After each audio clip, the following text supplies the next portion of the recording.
بک کے حوالے سے ہے اور اس بک کا نام ہی ربا ہے. More recently, you have seen that we are encountering uh, some issues about the riba. There are certain voices that have been raised about the riba.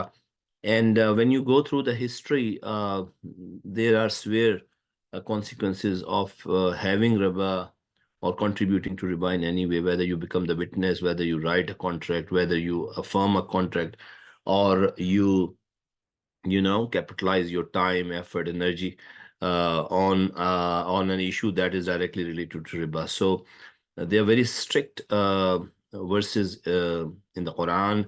There are even stricter hadiths in the literature of Islam about the traditions of Rasulullah sallallahu alaihi wasallam and Aima. And obviously there has been a ijma on the riba that is haram, and there are some discussions which started right after we got the currency notes, that whether the particular type of riba is also haram or not. But still the ijma, there's a majority of, I would say that the vast majority of ulama, they believe that the riba is haram in most of the cases. So this book was written by a group of researchers who had a background of business, economics, and Sharia, and they belong to Qom, and they were from the Hawza Ilmiya Qom. So I mean, they were pretty established researchers. It's not that, I mean, they started research on it. The name of those people have not been given. I think this is to avoid any sort of bias that people might have. There is a trend. There is a trend in Qom to write these sort of books as well, where you don't disclose your name, but you provide all the content, and it echoes the. It's not a problem. It's not a problem because Imam Ali alayhi salam said, like, you really need to see the content, whether it qualifies to be considered as a haq or not necessarily the one who wrote it. I mean, you focus on that. So this book has been written by these researchers from the Hawza Ulmiya Qawm, and then later a translation was published from the Pakistan, and Zahra Academy published it from Karachi. And Sheikh Shabir Hassan Mathami, he did not contribute to the content of this book. However, the translation and everything was managed by him in Urdu. And even he did not translate it. The one who translated was Ghulam Hassan Mufti from Sadiq Institute of Islamic Banking and Finance and Takaful.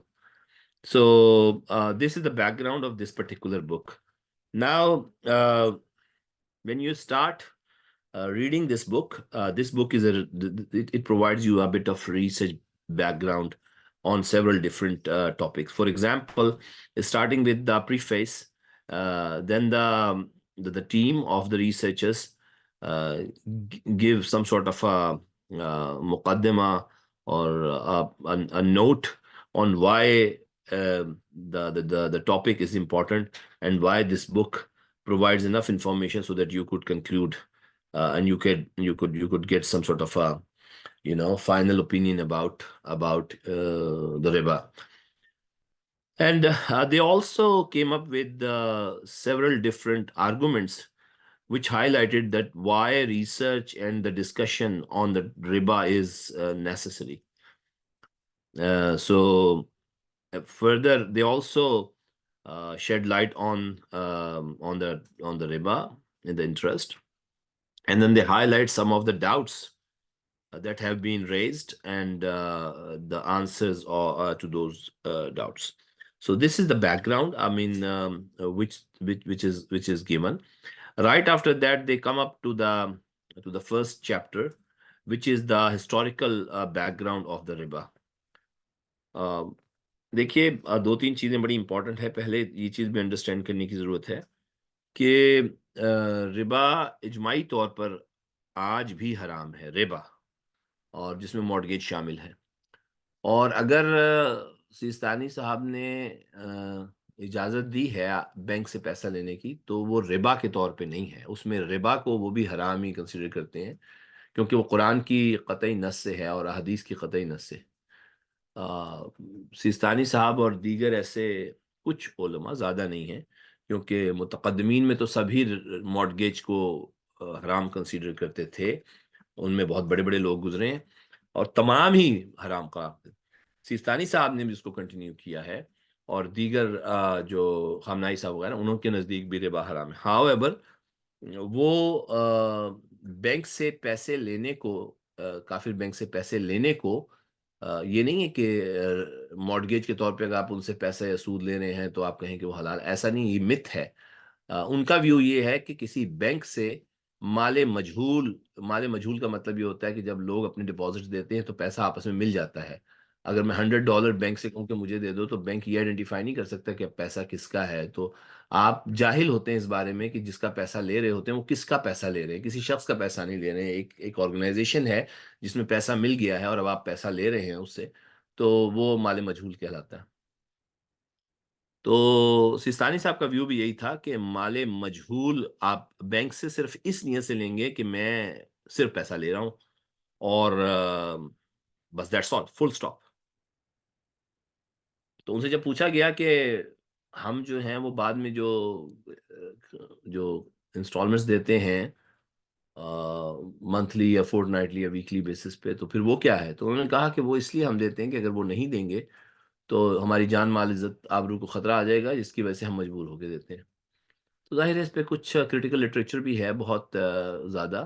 جن لوگوں کا یہ view نہیں تھا، انہوں نے اس کو number 1 ایک ہیلا قرار دیا. ہیلا کا مطلب یہ ہوتا ہے a way through which you get the benefit of a certain loophole about a particular ruling that comes from قرآن اور حدیث. سو اگر اس میں کوئی چیز اس طرح نہیں بیان کی ہو تو آپ اس کو ہیلے کے طور پہ دیکھ کر دیتے ہیں.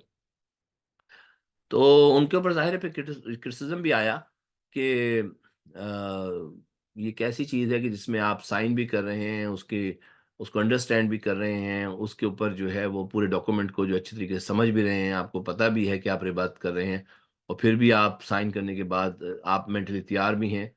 تو یعنی یہ کیسا عمل ہے کہ جس میں آپ اللہ کے ساتھ یہ پلے کر رہے ہیں. بہرحال یہ ان کا ویو ہے. بعض علماء نے ہمارے ہاں بھی اور اہل سنت کے نے بھی ہیلے کو حرام قرار دیا ہے، لیکن بعض جگہوں پر ایسا نہیں ہے. ہمارے بعض فقہا کے نزدیک ہیلا حرام نہیں ہے، لیکن ہیلا اس طرح کا وے آؤٹ ہے کہ جس کو مکروہ ضرور قرار دیا جاتا ہے، کہ پسندیدہ نہیں ہے لیکن بہرحال لاؤڈ ہے. تو اسی وجہ سے سیستانی صاحب کی بھی پاپولیرٹی بہت بڑی تھی ویسٹ میں، ورنہ سیستانی صاحب کی کوئی بکس بہت زیادہ نہیں ہے. میں خود سیستانی صاحب کو فالوور ہوں. سیستانی صاحب کی جو اکیڈیمک کنٹریبیوشن ہے یا اسکالرلی کنٹریبیوشن ہے، وہ آج تک کے آنے والے تمام مجتہدین میں سب سے لمیٹڈ ہے. یعنی ان کی آپ بکس اٹھا کے دیکھیں گے تو ان کے استاد خوئی صاحب یا ان کے معاصرین کی کتابوں کے مقابلے میں شاید 1/10 بھی نہیں ہے، اور ان کی کوئی زیادہ بکس بھی نہیں ہے. 2-3 کے علاوہ کوئی ایسی بک ایسی نہیں ہے کہ کسی ٹاپک میں انہوں نے میجرلی کنٹریبیوٹ کیا ہو. تو لیکن ان کی پاپولیرٹی کی بہت زیادہ ریزن یہ ہے کہ ویسٹ پہلے ہی مارٹگیج میں ڈیلپ تھا، اور ویسٹ میں جو مسلمان تھے اور خاص طور پہ شیعہ جو تھے، اور بعد میں جب ان کا فتویٰ آیا تو اس سے اچانک پاپولیرٹی ہوئی. اس وجہ سے بھی سیستانی صاحب کا. لیکن ظاہر ہے کہ اس کا مطلب یہ نہیں ہے کہ آپ ان کو ڈسکریڈٹ کریں ان کے تقوی کے لیے. لیکن بہرحال یہ طے شدہ بات ہے کہ اگر کسی مرجع کی کنٹریبیوشن کو آپ اسکالرلی ورک سے دیکھیں تو شاید سیستانی صاحب اس طرح کوالیفائی نہیں کرتے. لیکن بہرحال کیونکہ یہ معیار نہیں ہے، معیار شہرت ہے، اور شہرت کی بنیاد پر یہ اس کا فیصلہ کیا جاتا ہے کہ عالم کون ہے. تو یہ بہرحال ایک ڈفرینٹ بحث ہے. سو جو پہلا چیپٹر ہے وہ جو انٹرسٹ کا ہسٹوریکل بیک گراؤنڈ ہے، اٹ ڈسکرائبز دیٹ. اور اس میں جو ربا سومر میں، جو ربا ایجپٹ میں، ربا جو ہے وہ قدیم ایران میں، کیونکہ یہ پرانی سویلائزیشنز ہے، اس کے بارے میں. اور پھر اسی چیپٹر میں انڈین جو سویلائزیشن ہے اور جو چائنیز کی سویلائزیشن ہے اور جو گریکس کی سویلائزیشن ہے، وہاں پر بھی جو ربا کیونکہ بہت پرانا کانسیپٹ ہے، تو لالچ کے ساتھ، گریڈ کے ساتھ یہ لنک رہا ہے ہمیشہ سے. لوگ $2 دے کے $4 لینا چاہتے تھے. تو یہ انہوں نے بتایا ہے کہ وہاں پہ ربا کی کس طرح کی فارمز تھیں. پھر اس کے بعد انہوں نے افلاطون اور پھر ایرسٹوٹل ان کی ویوز دیے ہیں ربا کے بارے میں. اور جو رومن امپائر ہے اس نے کس طرح سے ربا کو یعنی انٹرسٹ کو جو ہے لیجیٹیمیٹ کیا. اور پھر جو جودائزم ہے یعنی یہودیت میں ربا کو جو کون کون سے ایسے ریلیجن تھے، ڈیوائن ریلیجن تھے کہ جن میں سود حرام رہا، انٹرسٹ حرام رہا، اور لیکن بعد میں ان کو کس طرح چینج کیا گیا. تو عیسائیت میں پرٹیکولر عیسائیت تک جو ہے ان کے بیسک اسکرپچرز میں ربا حرام تھا، لیکن کالوین اور ویمولون اور بوزویل اور سالمز یوس یہ سب لوگ وہ ہیں کہ جنہوں نے باقاعدہ طور پر ربا کے حوالے سے اس کی لیجیٹیمیسی کے اوپر کام کی. اچھا، سیکنڈ جو اس بک کا چیپٹر ہے وہ فوکس کرتا ہے کہ جو عرب ہے یعنی اس میں انٹرسٹ کی کیا سچویشن رہی. Particularly it highlights certain centers. For example مکہ میں تجارت ہوتی تھی، for example طائف میں تجارت ہوتی تھی، مدینہ میں، تو وہاں پر ربا کی کیا سچویشن تھی. اینڈ پھر جو ہے وہ جاہلیت کا جو دور ہے اس میں ربا کس طرح رہا. وہیں اسی جو حجاز ہے اس میں ظاہر یہودی بھی رہتے تھے اور مسیح بھی رہتے تھے یمن وغیرہ کی سائڈ پہ، اور یہودی تو مدینہ کے قریبی تھے. تو ان میں کس طرح جو ہے ربا چل رہا تھا اور اس سے وہ کس طرح ایکسپلائٹ کرتے تھے. تو یہ تمام چیزیں جو ہیں وہ اور دوسرے پھر اس میں یہاں پہ یہ بھی ڈسکشن ہوئی ہے کہ جو مارگیج یا جو انٹرسٹ ہے، یہ دونوں کے بارے میں ڈسکشن ہوئی ہے، وہ کس نوعیت کا ہوتا ہے، کیسے کیسے تھا ان زمانے میں. مطلب اگر آپ فرض کیجئے کہ 2 کلو گرام آف جو ہے ویٹ دیں گے تو جب واپس لیں گے تو 3 کلو گرام، تو کیا یہ بھی مارگیج یا یہ بھی جو ہے وہ ربا میں آتا ہے. اسی طرح جو ہے وہ سونے کے بدلے سونا، کیونکہ اس وقت کرنسی نوٹ نہیں ہوا کرتے تھے. تو ان ساری چیزوں کو ڈسکشن کیا اور اس پہ ایک سنتھسس بلڈ کیا گیا ہے، نتیجہ نکالا گیا. پھر اس کے بعد سیکنڈ چیپٹر، آخری کچھ باتیں ہیں بس. یہ سیکنڈ چیپٹر جو ہے وہ قرآن اور سنت میں اہل سنت اور تشیع دونوں کے ویوز پر جو ہے اس فار ایگزامپل سورہ مدثر کی آیات جو ہے، اس کے بعد جو ہے سورہ روم کی آیتیں جو ہیں، سورہ نساء کی آیتیں جو ہیں، سورہ آل عمران کی آیتیں ہیں، یہ ساری یہ ربا کے حوالے سے اور بڑی سخت ربا کے حوالے سے ہیں. آپ نے سنی بھی ہوں گی کہ انسان جب اٹھے گا جو سود خور یا مارٹگیج لینے والا ہوگا، یاد رکھیے کہ مارٹگیج حرام ہے، سائیں صاحب کے نزدیک بھی حرام ہے اور خانہ صاحب کے نزدیک بھی حرام ہے. مارٹگیج پہ کوئی ڈسکشن نہیں ہے کہ مارٹگیج حلال ہے حرام، مارٹگیج حرام ہے. البتہ the way you approach to mortgage it may differ. یہ تو اس میں مارٹگیج نہیں رہ جاتا، وہ پھر وہ یہ ہوتا ہے کہ آپ سمپلی پیسہ لے رہے ہیں بینک سے، اس لیے اس کو مارٹگیج نہیں کہتے. تو لہٰذا ذہن میں رکھیں کہ جو کامنلی پرسیوڈ ہے کہ مارٹگیج حلال کر دیا ہے سائیں صاحب نے، وہ مارٹگیج حلال نہیں ہے، بلکہ جو اپروچ کرتے ہیں ہم تو یہ اس کا ہے. تو ظاہر ہے کہ انسان جب اٹھے گا مارٹگیج لینے والا یا انٹرسٹ لینے والا، تو وہ اس کو ایسا محسوس ہوگا کہ شیطان اس کو چھو کے گیا ہے اور یعنی مس کر کے گیا ہے، اس کو بدحواس ہو کے اٹھے گا. تو ظاہر ہے کہ یہ تمام چیزیں جو ہیں وہ پھر اس کے بعد اس میں قرآن اور حدیث کی جو بڑی سخت ہے. مثلا حدیث میں ایک ہی میں حدیث پیش کرتا ہوں آپ کے سامنے کہ رسول خدا نے فرمایا کہ جو سود لینے والا ہے وہ ایسے ہے جیسے خانہ کعبہ کے سامنے اپنی ماں سے زنا کرے. تو اتنا سخت ہے. تو یہ تمام ڈسکشنز آئی ہیں. پھر اس کے بعد سورہ بقرہ کی آیات ہیں، اور ظاہر ہے کہ پھر اللہ اس کے مقابلے پہ پھر یہاں پر ان آیتوں کا بھی دیا گیا ہے جہاں پہ تجارت اور صدقات کو بڑھانے کی اللہ نے بات کی ہے.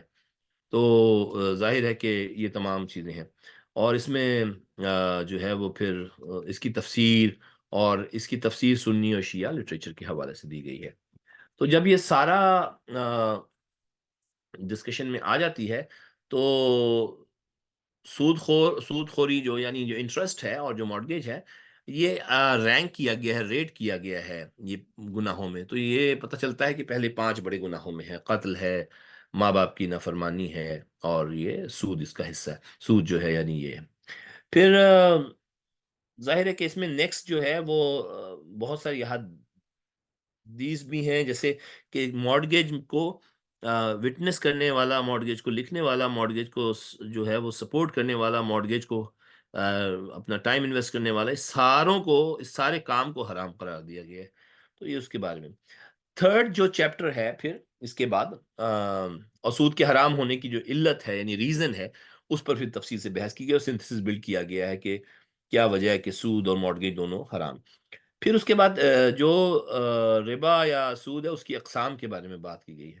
یعنی سود صرف پیسوں کے حوالے سے نہیں ہے، سود جو ہے وہ ظاہر ہے کہ اشیاء کے حوالے سے بھی ہے. سود ایون بعض لوگوں نے تو سود کو اور بھی دیگر ناپ تول کے جو میجرمنٹس ہیں ان کے حوالے سے بھی کہا گیا ہے.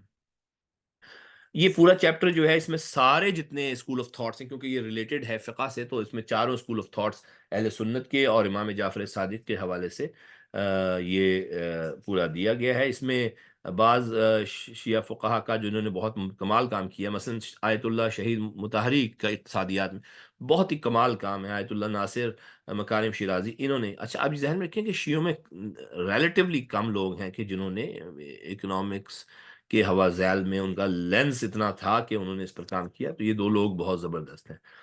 پھر اس کے بعد جو ہے یہ قرض اور ربا کا ڈفرنس جو ہے اور ان میں جو لیجیٹمیٹ ڈفرنسز ہیں، یہ اس کے بارے میں بہت تفصیل سے بات کی گئی ہے کہ کہاں تجارت جو ہے وہ تجارت ہے، کہاں قرض ہے، قرض کے لیے کیا. یہ تمام ڈسکشن جو ہے، اور چند جو ڈسکشنز ہیں مثال کے طور پہ کہ اضافہ جو قرض کے لوٹانے میں جو بھی اضافہ ہوگا وہ سود ہوگا ہمیشہ. تو سودی قرض یعنی انٹرسٹ بیسڈ جو لون ہے، وہ اس کا لین دین صحیح ہے باطل کے بارے میں سنتھسس بلڈ کیا گیا ہے اور بتایا گیا. لاسٹ جو چیپٹر ہے وہ ہیلوں پہ ہے، یعنی ربا کے ہیلے، یعنی ربا سے آپ ربا کو سے کیسے فرار کر سکتے ہیں جبکہ آپ ربا کے بینیفٹس لے رہے ہوں. آپ سمجھ رہے ہیں؟ تو یہ پہلے تو یہ بتایا گیا ہے کہ کیا ہیلے الاؤڈ ہیں کہ نہیں ہیں. تشیع میں اور تسنن میں دونوں میں یہ فقہا کا اختلاف ہے کہ کیا ہیلے یعنی کوئی ایسا وے آؤٹ نکال لینا، کوئی لوپ ہول نکال لینا جس سے کوئی آپ ربا لے بھی نہیں ہوں اور وہ آپ کا نہ بھی کنسیڈر کیا جا رہا ہو. جس میں سے ایک ہیلا جو ہے سستانی صاحب اور جو دیگر ہمارے علماء ہیں وہ اس ہیلے کے ذیل میں جو ہے اس کو الاؤ قرار دیتے ہیں کہ آپ بینک سے پیسے لے لیں، اور یہ ان کا ہیلا ہے ایکچولی. تو پھر کہ ربا کے ہیلوں کے حرام ہونے پر یا ان کے حلال ہونے پر جو ہے وہ دلائل قرآنیہ یا سنت عقل کی روشنی میں اس کے بارے میں ڈسکشن کی گئی ہے. تو یہ تمام چیزیں اس چیپٹر میں دی گئی ہیں. اور پھر فردر جو ہے وہ دوسری چیز جو ہے وہ بعض ایسی سچویشن کے جہاں پر اجماع ہو گیا ہے بعض چیزوں پر، مثلا بعض چیزوں پر اجماع ہونے کا مطلب یہ ہے کہ تمام علماء اہل سنت یا تشیع یعنی انہوں نے اجماع کر لیا ہے کہ نہیں یہ تو یوں ہی ہے، یہ تو ایسا ہی ہے. مثال کے طور پر اور بعض چیزوں جن پہ اجماع نہیں ہو سکا، مثلا یہ کہ کرنسی نوٹ پر جو ہے وہ، اور اس کے علاوہ کچھ ایکسیپشنز ہیں، ربا کے استثناءات ہیں، استثناءات بھی ڈسکشن کیے گئے ہیں جن میں بہت سارے استثناءات ہیں. مثال کے طور پہ باپ اور بیٹے کے درمیان سود کا کیا یہ الاؤڈ ہے، تشیع میں الاؤڈ ہے، تسنن میں الاؤڈ ہے یا نہیں ہے. میاں اور بیوی کے درمیان کیا سود ہو سکتا ہے، آقا اور غلام، مسلمان اور کافر کے درمیان سود کا کیا میٹر ہوگا، مسلمان اور جو کافر جو جنگوں میں جن کو آپ پکڑ لیتے ہیں تو مسلمان اور کافر ذمی ہے اس طرح. تو اہل سنت کے جو اپنے جو کچھ اس سلسلے میں کنسرنز ہیں ان کو بھی ایڈریس کیا گیا ہے جو تشیع کے حوالے سے بیان کیے جاتے ہیں کہ کیا یہ تو عجیب سی بات ہے کہ سود حرام ہے، تو یہ پھر ان سب لوگوں کے درمیان سود کیسے الاؤڈ ہے. اور پھر فائنلی اسی طرح کے جو آرگنائزیشنز اور بزنسز انوالو ہو جاتی ہیں جہاں سود میں، تو ان کی کیا سچویشن ہے. اور جہاں پہ کامن ویلتھ سے ریلیٹڈ جہاں پہ بہت ساری کمپنیز مل کے کوئی اماؤنٹ رکھ لیتی ہیں ان کا کیا ہے. تو یہ تمام چیزیں بیان کی گئی ہیں. تو یہ ایک بھرپور بک ہے، اور سب سے بڑی جو کوالٹی اس بک کی ہے یہ مل جاتی ہے آپ کو نارملی اگر آپ گوگل پہ ڈالیں یا تو. سب سے بڑی کوالٹی یہ ہے کہ اس میں آپ کو ساری انفارمیشن بڑی نیوٹرلی پرووائڈ کی گئی ہے، اور اہل سنت کا موقف، تشیع کا موقف آپ کے سامنے رکھ کے ایک سنتھسس بلڈ کیا گیا ہے. اور اس سنتھسس یعنی کو آپ کے سامنے رکھ کے نتیجہ آپ پہ چھوڑ دیا گیا ہے کہ اب آپ اس کے بعد سود کی طرف جانا چاہتے ہیں، پرٹیکولر سود کی طرف جانا چاہتے ہیں، مارگیج کو سیستانی صاحب کے ویو پہ لینا چاہتے ہیں، نہیں لینا، یہ اب آپ کا ہے۔ اور تمام لٹریچر، آپ پورا لٹریچر انہوں نے آلموسٹ کور کیا ہے۔ ظاہر ہے یہ بک تقریباً کوئی آپ سمجھیے کہ ڈفرینٹ ایڈیشنز میں اس کے ڈفرینٹ ہوں گے، کیونکہ سائزز ڈفرینٹ ہو جاتے ہیں اور ٹرانسلیشن وغیرہ میں کچھ اور سچویشن، لیکن ایک ایوریج آپ کو 300 to 400 پیجز کی جو ہے وہ بک ہے، جس میں اور انگلش میں بھی آپ کو کم و بیش یہ ایسے ہی 200 سے 300 200 300، لیکن یہ ورتھ ہے بک پڑھنا، تاکہ آپ ایک ایسی سچویشن سے جو بہت ہی ربا کے حوالے سے، یعنی ربا ایک سینسٹیو ایشو ہے، اس کے بارے میں آپ کو علم حاصل ہو، اور خود آپ جو ہے نا پھر ڈیسائیڈ کر سکیں کہ کیا فیوچر میں آپ کو جو ہے وہ مارٹگیج وغیرہ کی طرف جانا چاہیے۔ اور بعض اوقات تو ایسا بھی ہوا ہے کہ جیسے شہید مرتضیٰ مطہری کے پڑھنے والے لوگوں نے اپنی جو ہے وہ تبدیل کی ہیں، اپنی یعنی جو تقلید ہے وہ تبدیل کی ہے، کیونکہ ان کے نزدیک جو ہے وہ شہید مرتضیٰ مطہری کمپیٹنٹ آدمی ہیں، اور ان کے ویوز کے ساتھ جو اگر کسی مرجے کا ویو نہیں ہے تو ان کے خیال میں جو اکنامک ایشوز ہیں وہ لائف کا ایک اسینشیل پارٹ ہے، اور اگر کوئی مرجع جو ہے وہ اس کمپیٹنس کو شو نہیں کرتا تو پھر اس مرجے کی طرف انہوں نے رجوع کیا ہے جس کے اکنامکس میں کمپیٹنس موجود تھی۔ تو یہ تمام چیزیں میں نے آپ کے سامنے اس لیے رکھی کہ یہ ایک اہم موضوع ہے، اور اگر اس پر فردر کوئی آپ کو انفارمیشن مزید چاہیے ہو تو میرا بیک گراؤنڈ کیونکہ بزنس کا ہے الحمدللہ، تو اس کو ذرا کہیں پہ ڈیفیکلٹی ہے آپ کو سمجھنے تو آپ مجھ سے رابطہ کر سکتے ہیں، اور میں آپ کو جو گائیڈ کر سکتا ہوں وہ وما علینا الا البلاغ المبین۔ جزاکم اللہ خیرا۔